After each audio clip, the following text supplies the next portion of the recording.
नमस्कार दोस्तों, मैं मुकेश सिंह परियार आपका हार्दिक स्वागत करता हूं स्कूल विथ एमआर क्लासेस पर। जैसा कि आपको बताया गया है कि यहाँ पर क्लास 10th की मैथ करवाई जा रही है और उसी क्रम में हम अगले वीडियो की तरफ बढ़ते हैं और आज से हम 1.1 चालू कर रहे हैं दोस्तों। 1.1 ठीक है दोस्तों। और 1.1 पे आप जैसा कि पहला क्वेश्चन देख पा रहे हैं कि निम्नलिखित अभाज्य संख्याओं को अभाज्य गुणनखंडों के गुणनफल के रूप में व्यक्त करना है। अभाज्य गुणनखंड का मतलब क्या होता है आपको पता ही है। अभाज्य गुणनखंड का मतलब होता है कि ऐसे गुणनखंड करने जिसके दोबारा हम गुणनखंड ना कर सकें। जैसे अगर मैं बोलूँ कि 6 के अभाज्य गुणनखंड करो तो 2 इंटू में 3, तो ना तो आप 2 को तोड़ सकते हो ना ही आप 3 को तोड़ सकते हो, तो ये एक अभाज्य गुणनखंड है। ठीक है, ये अभाज्य गुणनखंड की एक विधि होगी। ठीक है दोस्तों, तो हम एक एक क्वेश्चन करके सॉल्व करते चले जाते हैं। पहला क्वेश्चन क्या है हमारा? पहला क्वेश्चन है 140, तो 140 लिखा। ठीक है, तो हम सबसे पहले 140 के क्या करेंगे? गुणनखंड करेंगे। ठीक है दोस्तों, तो 140 के हम जब गुणनखंड करेंगे तो ये कितनी बार जाएगा? 70 बार। ये तो आता ही होगा दोस्तों। फिर ये कितनी बार? 2 3 6, कितना बचा? 1 और 2 पंचे 10। अब आपको पता होना चाहिए कि जिसके लास्ट में 5 रहता है वो 5 से डिवाइड होता है। ठीक है, तो 5 सत्ते 35 और ये कितना आ गया? 7। 7 एकम 7। तो यहाँ से हमें क्या समझ में आया? यहाँ से हमें ये समझ में आया कि 140 को 140 का लिखने का जो तरीका हमें मिला, तरीका क्या है? अभाज्य गुणनखंड को 140 के अभाज्य गुणनखंड को कैसे लिख सकते हैं? 2 इंटू में 5 इंटू में 7। लेकिन हम 2 इंटू 2 नहीं लिखेंगे क्योंकि अभाज्य गुणनखंड लिखने का तरीका है 2 की पावर 2 इंटू में 5 और इंटू में 7। ठीक है, और लिखेंगे 140 की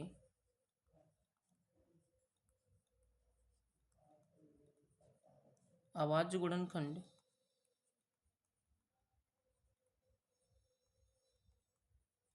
140 के अभाज्य गुणनखंड 2 इंटू 2 की पावर 2 का स्क्वायर इंटू में 7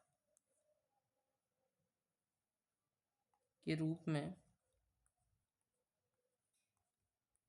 प्राप्त हुए हैं।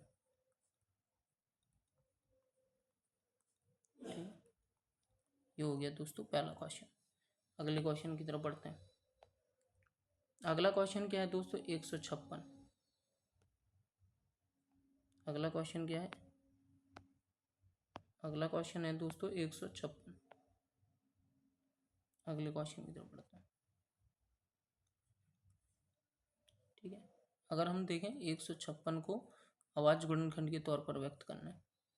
ठीक है दोस्तों, तो हम 156 को अभाज्य गुणन के तौर पर व्यक्त करने जाएंगे तो इसको 2 से काटेंगे। 2 से जैसे ही हम काटेंगे तो 2 सत्ते 14, 1 बचा, 2 अट्ठे 16। फिर दोस्तों 2 से फिर कट जाएगा। 2 से काटेंगे, 2 ती 6 और 2 नौ 18। अब ये 3 से कटेगा। ठीक है, 3 एकम 3 से नहीं, 3 से नहीं कटेगा। हाँ, 3 से कट सकता है। 3 एकम 3 और 3 तिरकन। ठीक है, और ये फिर कटेगा दोस्तों 13 से, तो 13 एकम 13। अब हमें अगर हम 156 को लिखने जाएं तो 156 2 इंटू में 2 इंटू में 3 इंटू में 13 दोस्तों। लेकिन अगर हम अभाज्य गुणनखंड के तौर पर लिखें से तो 2 की पावर 2 इंटू में 3 इंटू में कितना आ जाएगा दोस्तों? 13। ठीक है, हिंदी लिख देंगे इसकी कि 156 की अभाज्य गुणनखंड 156 के अभाज्य गुणनखंड 2 इंटू 2 2 की पावर 2 इंटू में 3 इंटू में 13 के रूप में प्राप्त हुए। ठीक है दोस्तों, 13 के रूप में प्राप्त हुए हैं।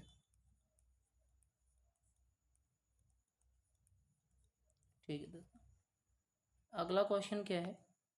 तो अगला क्वेश्चन हम देख पा रहे हैं कि अगला क्वेश्चन है 38-25, और आपके पास बुक हो तो ज़्यादा बेहतर है। अगला क्वेश्चन जो है दोस्तों वो क्या है दोस्तों? 38-25 तीसरा। 38 25। ठीक है, अब हम यहाँ से देखें 38 25 है, तो अब हम यहाँ से 38 25 के क्या करेंगे, हम सबसे पहले गुणनखंड करेंगे। ठीक है दोस्तों, अब हम इसे सबसे पहले देखें, अगर 2 से कटेगा नहीं, 5 से कट जाए, लेकिन 5 से पहले अगर 3 से कट जाए तो हम क्या करते हैं, अंकों को जोड़ करके चेक कर लेते हैं। 8 3 11, 11 और 2 ये कितने हो जाएंगे, 8 3 11, 11 2 13, 13 और 5 18, मतलब 3 से कट जाएगा। तो 3 से काटोगे जैसे ही, तो 3 एकम 3, 3 दूनी 6, कितना बचा, तो 7 21 और 3 पचे 15, तो आंसर आ जाएगा 1275। ठीक है, फिर ये 3 से कट जाएगा। ठीक है, तो 3 चौको 12, 3 दूनी 6, एक बचा, 3 पचे 15। अब लेकिन ये 3 से नहीं कटेगा, तो अभी कट जाएगा 5 से, तो 8 5 40 और 5 25, फिर 5 से कट जाएगा।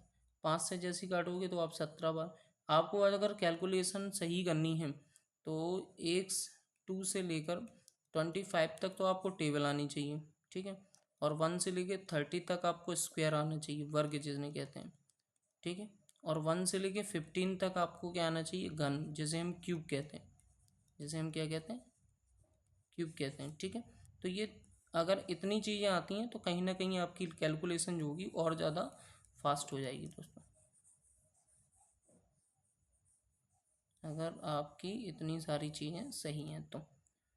अब हमें यहाँ से 17, तो भैया एक अभाज्य संख्या है, तो 17 एकम क्या हो जाएगा, 17। तो अगर हम 38 25 को लिखें, 38 25 को अगर हम लिखें दोस्तों, तो क्या लिखेंगे हम, 3 इंटू में 3 इंटू में 5 इंटू में 5 और इंटू में 17। तो यहाँ से हम देखेंगे ये कितना हो जाएगा, 3 का स्क्वायर हो जाएगा, ये कितना हो जाएगा, 5 का स्क्वायर हो जाएगा, और ये इंटू में कितना हो जाएगा, 17 हो जाएगा। तो ये जो अभाज्य गुणनखंड लिखने का क्या हो जाएगा तरीका, इसमें हिंदी लिख देंगे हम, कि हिंदी लिखना बहुत ज़्यादा ज़रूरी है, उसी के नंबर मिलते हैं बोर्ड में। 38 25, 38 25 के अभाज्य गुणनखंड, 38 25 के अभाज्य गुणनखंड, अभाज्य गुणनखंड 3 का स्क्वायर इंटू में 5 का स्क्वायर इंटू में 17 17 के रूप में प्राप्त हुए हैं।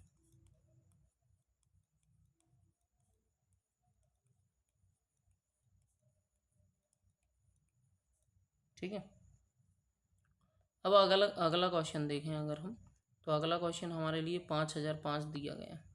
क्या दिया गया दोस्तों, 5005। 5005 को कैसे सॉल्व करेंगे, तो ये कौन सा चौथा क्वेश्चन हो जाएगा, 5005। ठीक है, अब अगर हम 5005 की देखें तो इसे कैसे सॉल्व करो,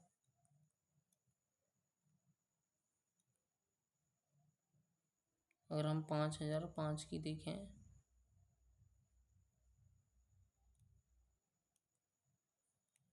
5005 को कैसे सॉल्व करें, देखो एक तो तरीका है, डायरेक्ट आप 5 से काट दो, 5 से ही काटना पड़ेगा क्योंकि और कुछ है नहीं। तो ये कितना आ गया, 1001 आ गया। ठीक है, और इसको अगर हम देखें तो ये 2 से नहीं जाएगा, ना 3 से जाएगा, 4 से तो जा ही नहीं सकता, तो हम कहीं ना कहीं 7 से कोशिश करते हैं काटने की। तो जैसे ही हम 7 से काटा यहाँ से, तो 7 एकम 7, कितना बचा, 3 बचा, 30 हो गया, 7 चौक 28, 2 बचा, 7 21। ठीक है, अब ये 11 से जाएगा, 7 से भी नहीं जाएगा। ठीक है, 11 एकम 11 एकम 11, 11 तीन 33। अब ये 13 से जाएगा, तो 13 एकम 13। तो अगर हम देखें कि 5005 को लिखने का जो तरीका है वो 5 इंटू में 7 इंटू में 11 इंटू में कितना है दोस्तों, 13 है। अब इसमें तो कुछ ऐसा है नहीं कि अभाज्य गुणनखंड आपको अलग से लिखना है, तो बस लिख दो कि 5005 के अभाज्य गुणनखंड, अभाज्य गुणनखंड, अभाज्य गुणनखंड 5 इंटू में 7 इंटू में 11 इंटू में 13 के रूप में प्राप्त हुए हैं।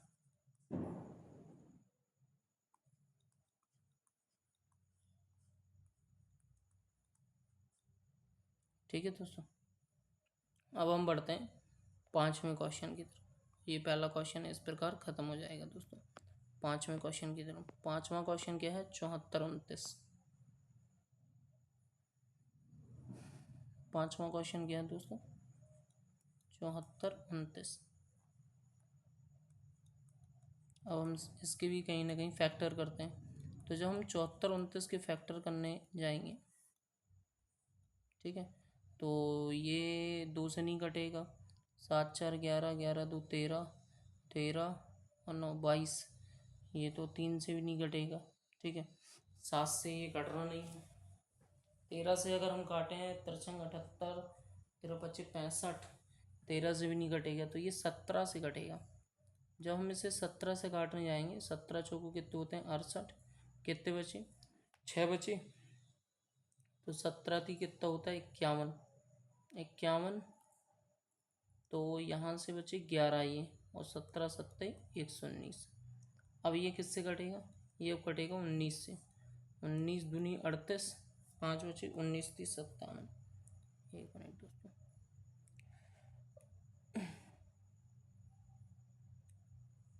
ठीक है, 19 30 57। 23 तो 23 से कटेगा। 23 1 23। तो अगर हम देखें 74 29 को, 17 इंटू में 19 इंटू में 23, तो ये सारे के सारे अभाज्य गुणनखंड के रूप में। तो हम लिखेंगे कि 74 29 की अभाज्य, 74 29 के अभाज्य गुणनखंड,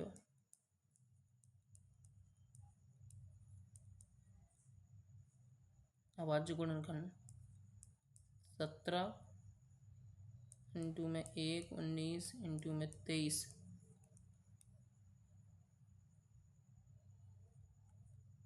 23 के रूप में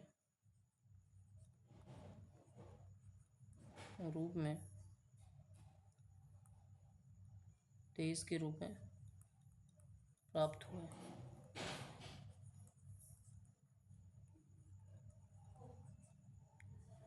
ठीक है, तो ये पहला क्वेश्चन सॉल्व हुआ।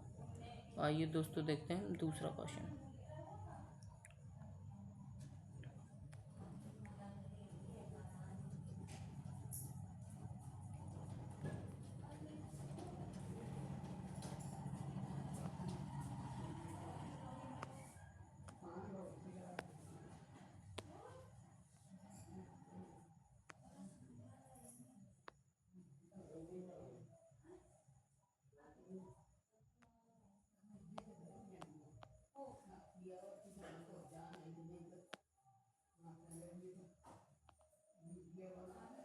ठीक है, अब अगर हम देखें इसमें से दूसरे क्वेश्चन पर अगर हम बात करें,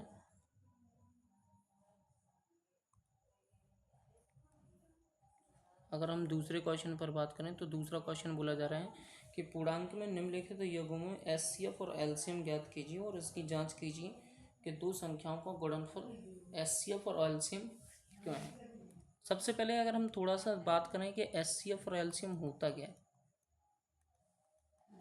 ठीक है, एचसीएफ और अगर हम एलसीएम की बात करें, ठीक है, तो ये होते क्या हैं। अगर इसकी बात करें तो देखो, जैसे मैंने आपसे बोला कि 2 4 और 6 का एलसीएम कितना होगा, तो 2 4 6 का एलसीएम जो होगा वो होगा 12।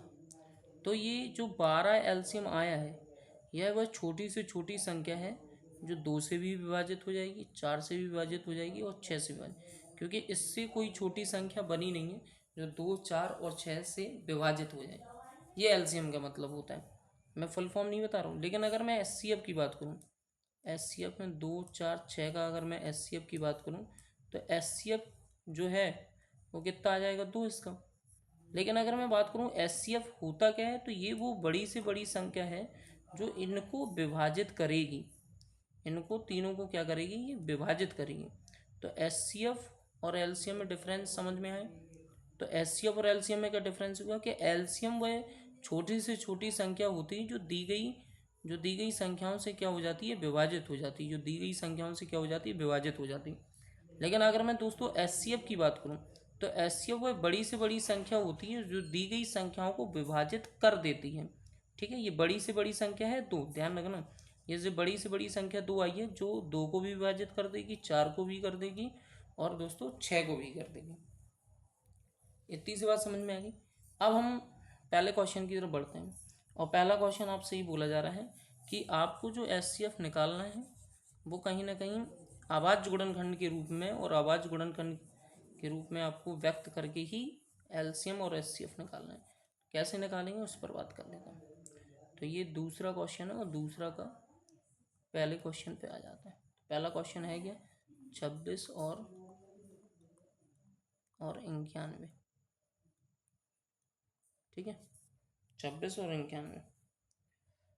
अगर हम 26 और 91 की बात करें तो हम सबसे पहले 26 के गुणनखंड कर लेंगे, क्योंकि अगर आवाज़ गुणनखंड के तौर पर देखना है तो 26 के करेंगे तो 13, और 13 एकम 13। ठीक है, और इसी तरीके से हम 91 की कर लेंगे। तो आपको अगर टेबल आती है तो सीधे 7 से काट दो, 13 7 91, और 13 एकम 13। ठीक है, अब हम यहाँ से देखेंगे।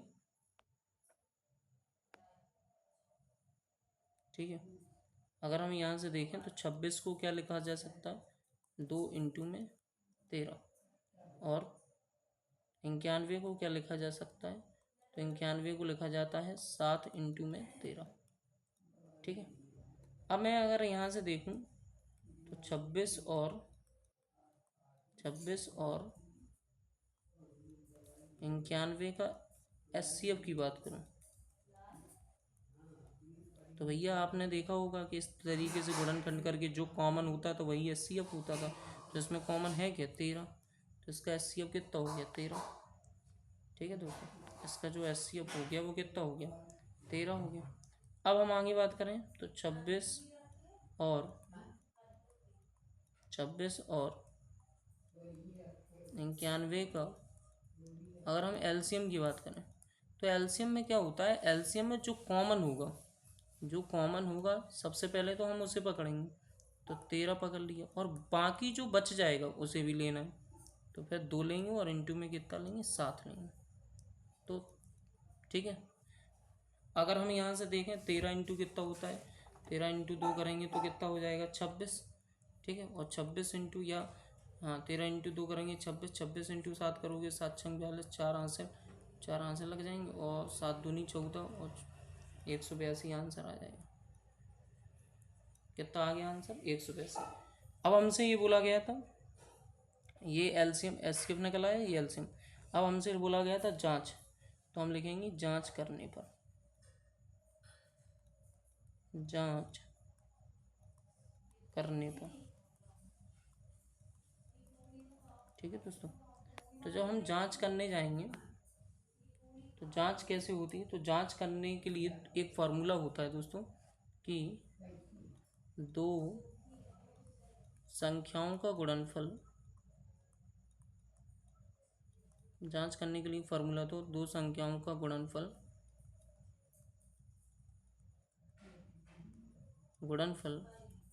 बराबर में एचसीएफ इंटू में एलसीएम। ठीक है, अब देखो तो दो संख्याएं थी कौन कौन सी, एक तो 26 थी और एक कितनी थी, 91 दोस्तों। ठीक, बराबर में एक एचसीएफ कितना निकाला, 13, और ये कितना निकाला, 182। तो जब 26 और 91 का आप गुणा करेंगे तो आप कितना पाएंगे, 23 66, गुणा तो कर ही लेंगे, और यहाँ भी कितना पाएंगे, 23 66। तो जांच सफल हुई, अन्यथा क्वेश्चन सही है। धन्यवाद दोस्तों, इसके आगे अपन कल करेंगे।